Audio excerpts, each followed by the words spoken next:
Shalom jemaat yang dikasihi Tuhan, senang sekali saya Pendeta Rubin Adi Abraham bisa melayani Anda dalam ibadah ini. Hari ini saya akan menyampaikan firman dengan judul Bebas dari Kekhawatiran. Matius pasal 6 ayat 25-30 saya bacakan demikian. Karena itu aku berkata kepadamu, janganlah khawatir akan hidupmu, akan apa yang hendak kamu makan atau minum. Dan janganlah khawatir pula akan tubuhmu, akan apa yang hendak kamu pakai. Bukankah hidup itu lebih penting daripada makanan dan tubuh itu lebih penting daripada pakaian? Pandanglah burung-burung di langit yang tidak menabur dan tidak menuai dan tidak mengumpulkan bekal dalam lumbung. Namun diberi makan oleh Bapamu yang di sorga. Bukankah kamu jauh melebihi burung-burung itu? Siapakah di antara kamu yang karena kekhawatirannya dapat menambahkan sehasta saja pada jalan hidupnya? Dan mengapa kamu khawatir akan pakaian? Perhatikanlah bunga bakung di ladang yang tumbuh tanpa bekerja dan tanpa memintal. Namun aku berkata kepadamu, Salomo dalam segala kemegahannya pun tidak berpakaian seindah salah satu dari bunga itu. Jadi jika demikian Allah mendandani rumput di ladang yang hari ini ada dan besok dibuang ke dalam api, tidakkah ia akan terlebih lagi mendandani kamu, hai orang yang kurang percaya? Pada hari-hari ini ada banyak orang hidup di dalam kekhawatiran. Kekhawatiran bagikan wabah yang melanda seluruh umat manusia. Banyak orang khawatir tentang kesehatannya, khawatir tentang pekerjaannya. Saudara, orang kalau lagi sekolah khawatir jangan-jangan dia nggak naik kelas, jangan-jangan dia tidak lulus. Kalau sudah lulus khawatir jangan-jangan tidak diterima di perguruan tinggi yang dia mendaftarkan diri. Kalau sudah diterima dan bahkan lulus di perguruan tinggi masih khawatir jangan-jangan tidak diterima di tempat pekerjaan. Kalau sudah bekerja khawatir lagi jangan-jangan nggak punya jodoh. Kalau sudah punya jodoh khawatir lagi jangan-jangan nggak punya anak. Kalau sudah punya anak khawatir lagi jangan-jangan gak bisa membiayai kehidupan anak-anaknya. Wah, manusia itu hidup selalu diwarnai oleh kekhawatiran. Dalam bahasa Yunani kata khawatir berasal dari kata merimnao yang artinya pikiran yang ditarik kedua arah yang berlawanan.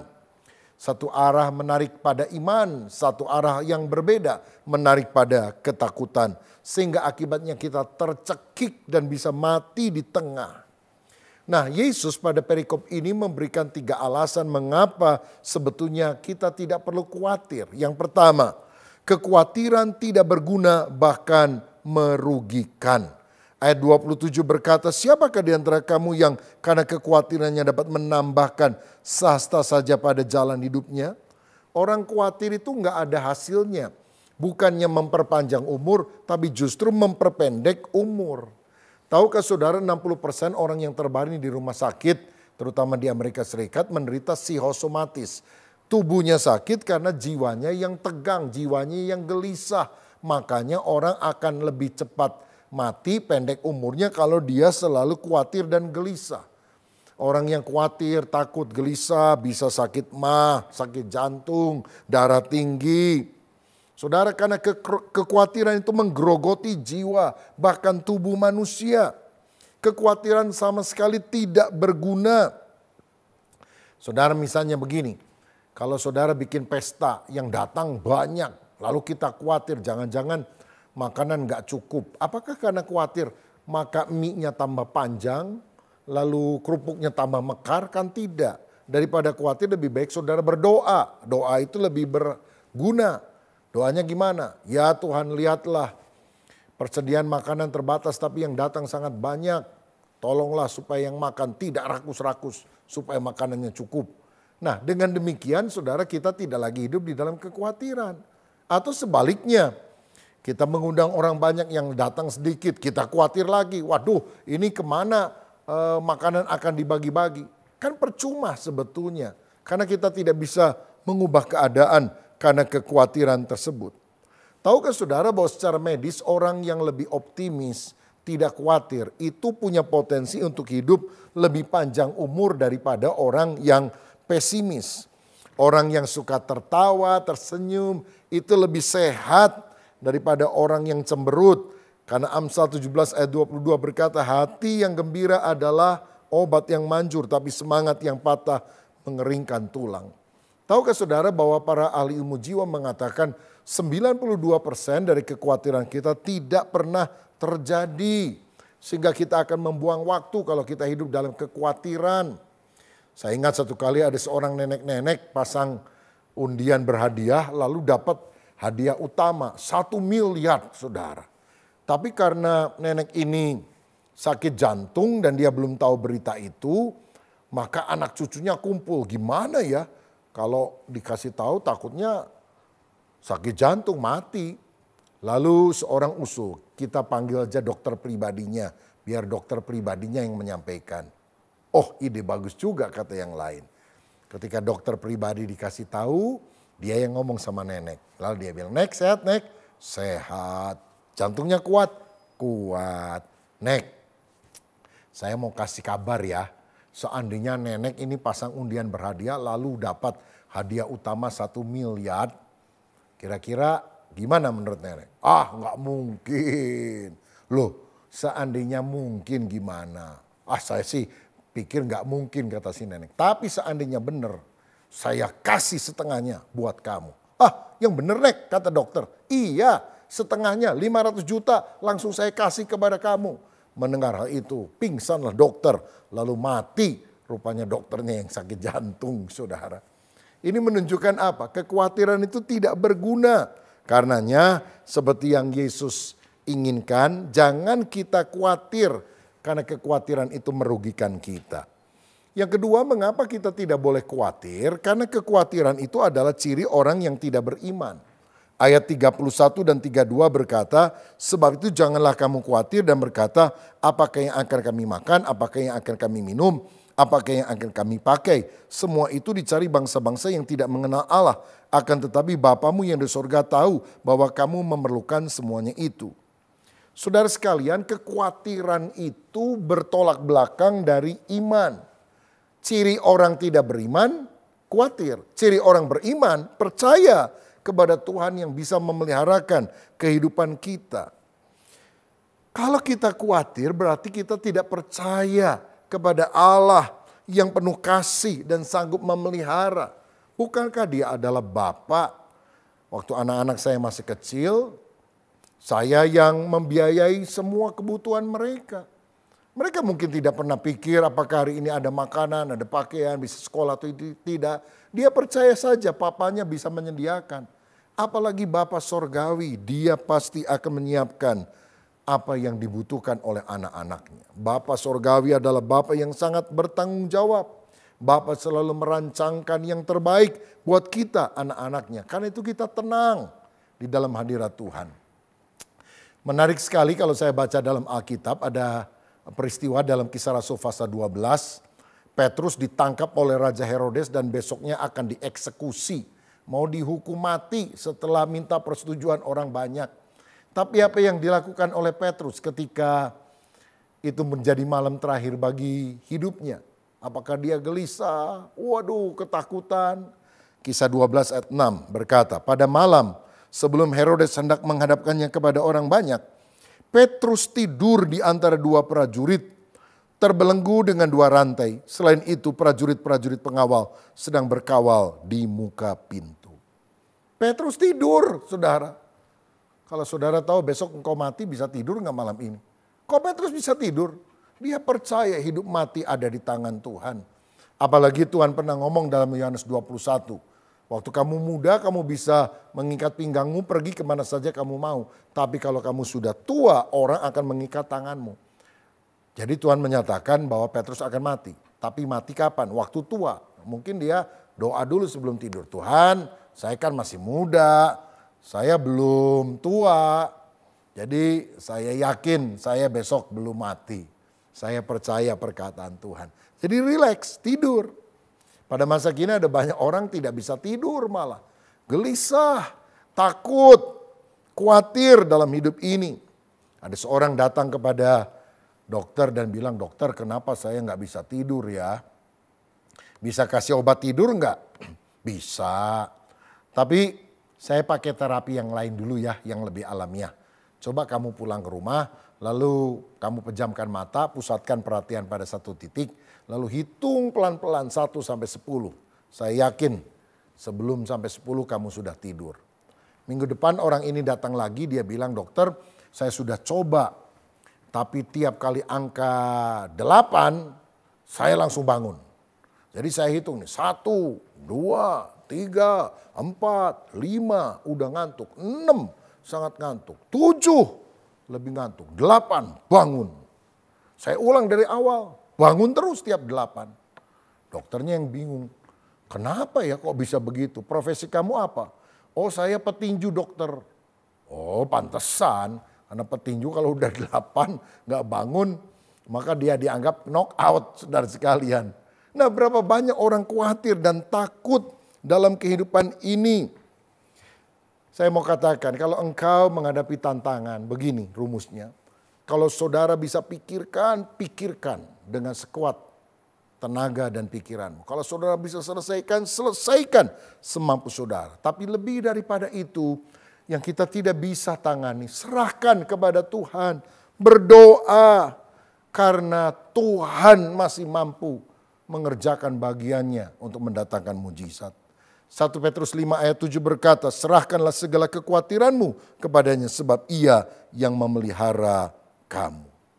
Saudara, jadi mengapa kita tidak boleh khawatir?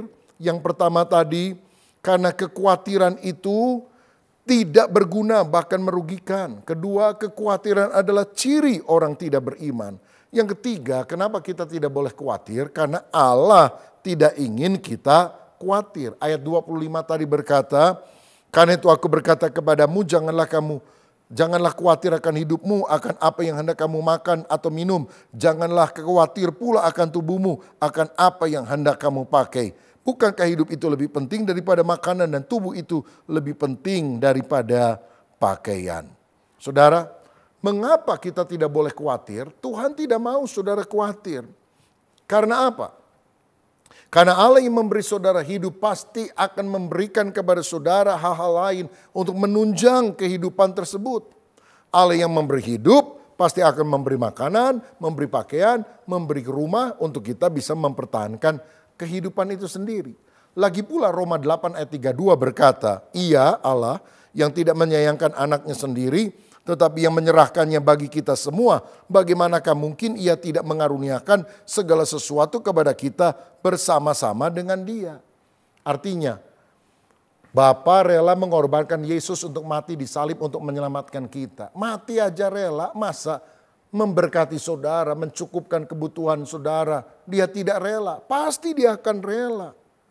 Saudara, jangan kamu khawatir kata firman. Karena hidup itu lebih berharga dari makanan. Lebih berharga dari pakaian. Ayat 26. Tuhan Yesus memberikan perbandingan. Lihat burung di udara. Tidak menanam, tidak menyiram. Tapi Tuhan pelihara. Kita kan bukan burung, kita manusia. Yang lebih berharga daripada burung itu. Pernah lihat burung stres? Karena khawatir besok gak makan. Gak ada burung yang stres. Kenapa saudara stres? Ayat 29-30 diberi perbandingan tentang bunga di ladang yang indah mekar tapi besok layu. Pada Salomo dalam kemegahannya tidak menggunakan pakaian seindah bunga itu yang hari ini mekar besok layu. Jadi hidup kita ini yang lebih panjang umurnya daripada bunga, lebih berharga daripada bunga, pasti dipelihara oleh Tuhan. Saudara ingat, kita ini biji matanya Tuhan. Tuhan pasti akan proteksi. Sehelai rambut di atas kepala kita tidak akan jatuh kalau tidak dikehendaki oleh Tuhan. Nah, karena hidup ini berharga, jangan gunakan hidup hanya untuk hal-hal yang sifatnya duniawi, untuk kini dan di sini. Hanya untuk cari makan, cari pakaian. Tapi mari kita hidup untuk Tuhan. Karena ada kehidupan kekal yang Tuhan akan berikan. Hidup untuk menjadi berkat bagi sesama. Itulah kehidupan yang luhur, agung, dan mulia. Tuhan akan mencukupkan segala kebutuhan kita. Saya pernah bangun rumah, saudara. Aduh, kalau lagi bangun rumah rasanya uang itu cepat sekali mengalir keluar seperti air. Saya juga bingung dari mana uangnya. Tapi dia Yehova Jireh, ada saja. Pada waktunya Tuhan siapkan. Ya saudara sekalian, Saya pernah bangun gereja, waduh besar sekali biaya, kita juga bingung dari mana dananya. Pas waktunya mesti bayar, tanggal-tanggal mepet, ada saja. Bahkan kadang orang yang nggak tahu siapa itu yang mentransfer uang ke rekening gereja. Oh, dia Tuhan yang selalu memperhatikan kita. Nah, karena itu bagaimana caranya kita mengalahkan kekhawatiran? Ada dua hal yang dijelaskan dalam perikop ini. Yang pertama, hiduplah pada hari ini.